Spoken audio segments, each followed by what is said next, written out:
What you doing? What else you been doing? We do Doug. You not doing it. What else you been doing in the You watch as the headlines hit every major outlet. Carmelo Anthony's parents are now reportedly sitting on $20 million in debt, and the cracks in their once imposing financial facade are impossible to ignore. Court filings reveal that they've missed multiple consecutive payments on their sprawling mansion, the same property they purchased in the middle of the legal firestorm surrounding their son's murder case. The timing is impossible to overlook, just months after securing hundreds of thousands in community donations through a high-profile GoFundMe campaign. The money seems to have evaporated, leaving behind a trail of unanswered questions and unpaid bills. According to county records, the mortgage has been in delinquency for nearly 6 months, with interest penalties stacking into the tens of thousands. A notice of default was filed last week, marking the first public indication that foreclosure could be imminent.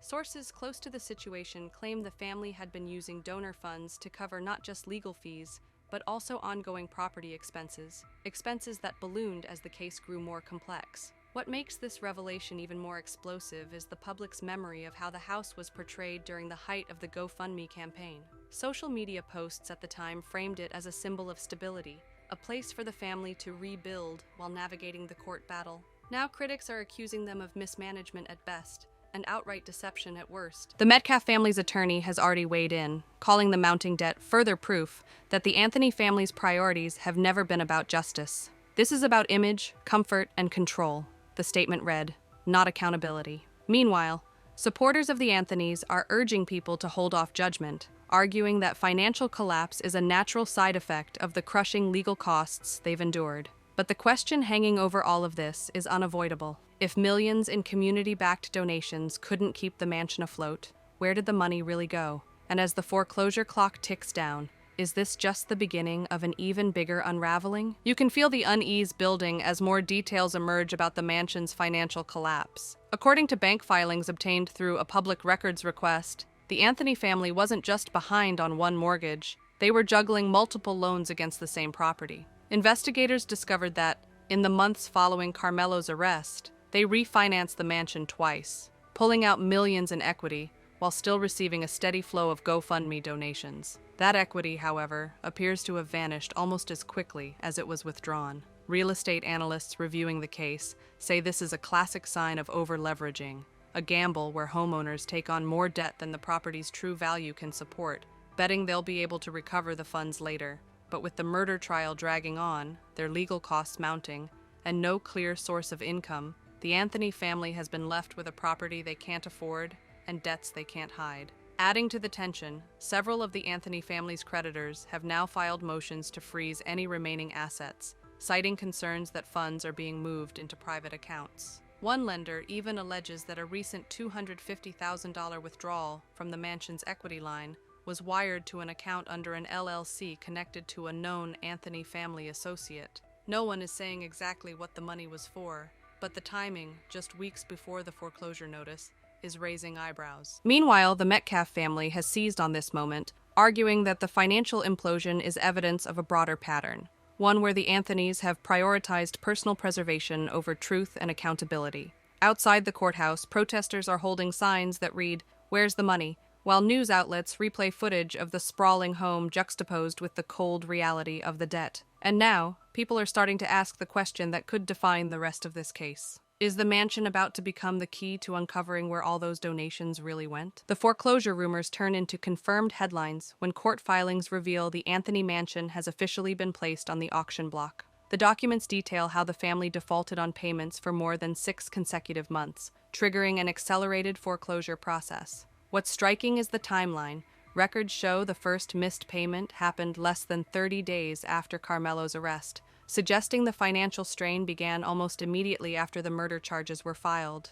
But the money trail isn't just about late mortgage checks. Investigators have now linked portions of the GoFundMe donations, originally promoted as legal defense funds, to a series of high-value purchases. These include luxury vehicles, private trips, and, according to one whistleblower, an interior renovation project that stopped midway when contractors allegedly went unpaid. The whistleblower, a subcontractor on the project, told reporters they acted like they were untouchable, then suddenly, the checks stopped clearing. This revelation is beginning to fracture public perception. Early supporters who donated in good faith are turning into some of the loudest critics online, demanding accountability for every dollar raised. Several donors have even launched a joint legal effort to recover their contributions, citing deceptive fundraising practices. Inside the courtroom, the prosecution is watching closely. If it can be proven that the Anthony family misrepresented how the funds would be used, this could open an entirely separate criminal investigation, one that goes beyond the murder trial and into financial fraud territory. That possibility is only adding pressure to an already volatile legal battle. And for many watching this unfold, the question is becoming harder to ignore. If the GoFundMe couldn't keep the family afloat, was the campaign ever really about saving the mansion? Or was it just another layer of the cover-up? You're in the packed gallery when the bank's foreclosure attorney takes the stand, projecting a detailed payment history onto the courtroom screen. The numbers don't lie: over $1.2 million in unpaid mortgage installments, late fees, and penalties stacked like a slow-moving avalanche. Each skipped month isn't just a missed check, it's evidence of a steady collapse. The attorney points to a sharp drop in payment activity right after the GoFundMe deposits began hitting the Anthony family's accounts, implying that the donations didn't go toward the mortgage at all. Then comes the photo evidence. Overhead drone shots of the sprawling mansion show the once manicured lawns overgrown and the pool drained, with patio furniture scattered like an abandoned resort. It's a stark visual shift from the glossy, carefully staged real estate photos the family used to post on social media. Prosecutors let the images linger, the silence in the courtroom sharpening the contrast between the Anthony family's public image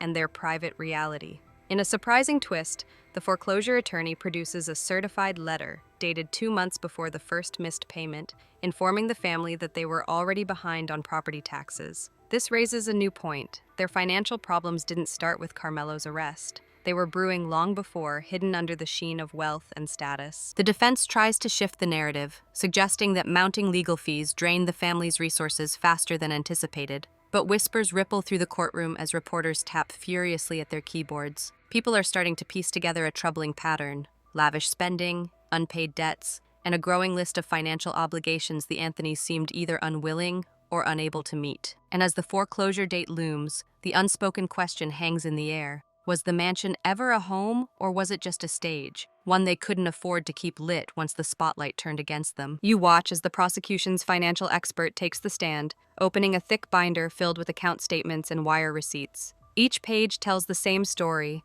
large sums of money flowing into the Anthony family's accounts from donations, followed by even larger withdrawals for what appear to be personal luxuries: designer jewelry, high-end vacations, private club memberships. None of it even remotely tied to paying down the $20 million debt hanging over their heads. The expert points to one transaction in particular, a $75,000 wire sent to an exclusive car dealership just days after a public appeal for help saving the family home. The timing draws a visible reaction from the jury, some leaning forward as if trying to reconcile the public pleas for financial support with the private indulgences revealed in black and white. Then comes the kicker: a breakdown of how much the family could have covered if they had directed even half of the GoFundMe funds toward the mortgage. The total is enough to have halted foreclosure proceedings entirely, which makes their spending decisions even harder to defend. The expert doesn't mince words, calling it a pattern of intentional misallocation. In the gallery, the Metcalf family sits in silence,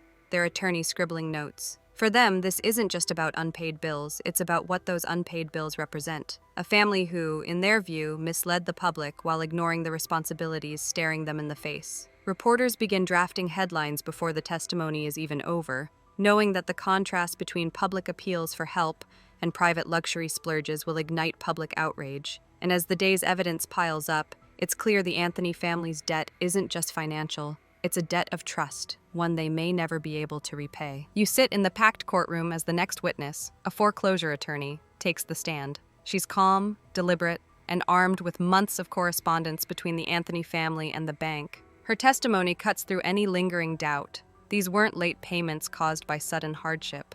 This was a pattern of ignored notices, rejected repayment plans, and months-long stretches where no attempt was made to meet even partial mortgage obligations. She explains how the bank offered multiple restructuring options, including drastically reduced payments, in exchange for proof the family was using incoming funds to stabilize their debt. That proof never came. Instead, the attorney says, the Anthony family repeatedly delayed communication, sometimes going weeks without responding to urgent foreclosure warnings. Each lapse in contact pushed the debt deeper until the number ballooned to an eye-watering $20 million.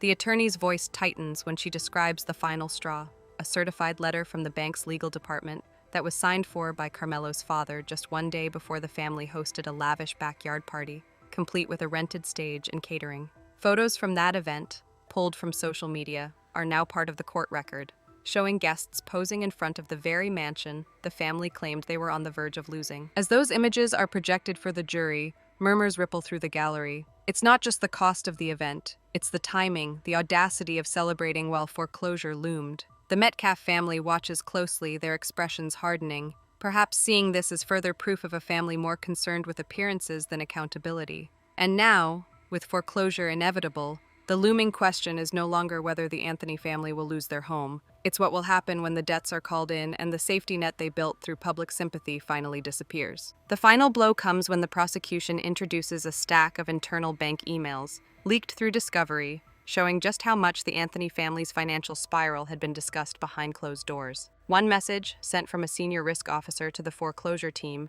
reads bluntly, "This account is a lost cause. Prepare for asset seizure." Another email reveals that the bank had been tracking GoFundMe withdrawals tied to the family, noting that large portions were never applied toward the mortgage at all. Instead, those funds were funneled into personal accounts, luxury expenses, and what investigators now believe were legal retainers for the mounting criminal defense surrounding the murder case. Side-by-side financial charts tell the story in cold, irrefutable numbers. Hundreds of thousands raised through donations, but not a single significant dent made in the debt owed on the mansion. The gallery sits frozen as these figures are read aloud, the weight of the revelation stripping away any last illusions that this was simply a family caught in unfortunate circumstances. Even the judge leans forward, eyes narrowing, as the scope of the alleged mismanagement becomes undeniable. Outside the courthouse, the reaction is immediate. Protesters who once stood divided between Anthony supporters and the Metcalf family now find common ground in outrage over the misuse of public generosity. Headlines shift almost instantly, no longer about a family fighting to keep their home, but about donors being deceived and a mansion on the brink of repossession. And as the cameras flash outside, one question begins to take hold among the crowd and across social media. When the foreclosure goes through and the debts are called in, will the Anthony family still have anything left, other than the charges that may follow them for the rest of their lives?